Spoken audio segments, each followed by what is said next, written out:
Well, right now, the U.S. is gearing up for its highest profile talks with Russia since the Ukraine invasion. Secretary of State Marco Rubio now in Saudi Arabia to meet with a Russian delegation tomorrow. But Ukraine is not part of the talks, with the U.S. saying they, along with European leaders, will be consulted at a later stage.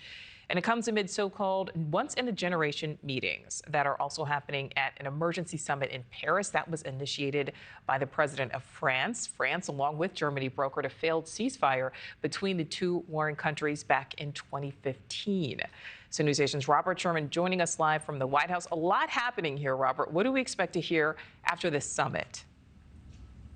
Yeah, Nichole, top American diplomats are on the ground in Saudi Arabia as we speak, ahead of meetings that are slated to take place tomorrow. For the U.S., you have Secretary of State Marco Rubio, National Security Advisor Mike Waltz, and Special Envoy Steve Witkoff.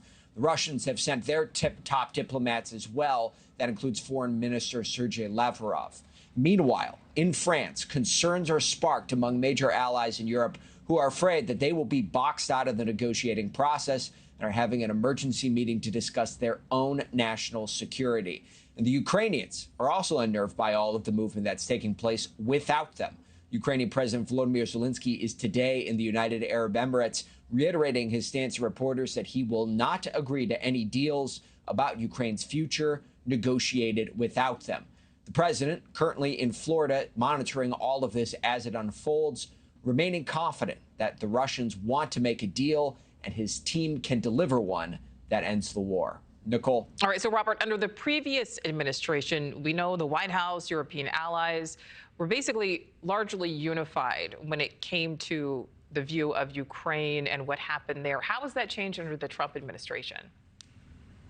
Yeah, things are definitely different, Nichole. On the one hand, there was a lot more uniformity between the Europeans and Americans, particularly when it came to the issue of the Ukrainians one day having a pathway towards NATO membership. You have seen members of this current administration articulating that they think that that's unlikely in order to get a deal with the Russians. That would be a break from the previous administration.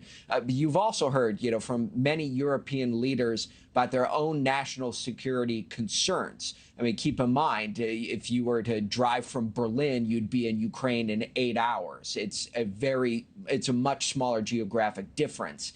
That's why you have so many European leaders concerned in their own right. This is what the British Prime Minister had to say on that. Take a listen. This isn't just about the front line in Ukraine. It's the front line of Europe and of the United Kingdom. It's about our national security. And I think that we need to do more. We need to step up.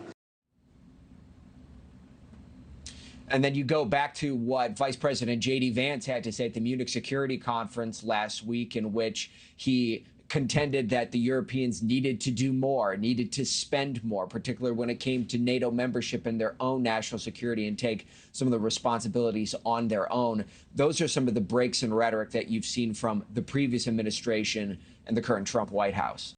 Thanks for watching. Go to joinnn.com to find NewsNation on your screen. And don't forget to click the red subscribe button below to get more of NewsNation's fact-driven, unbiased coverage.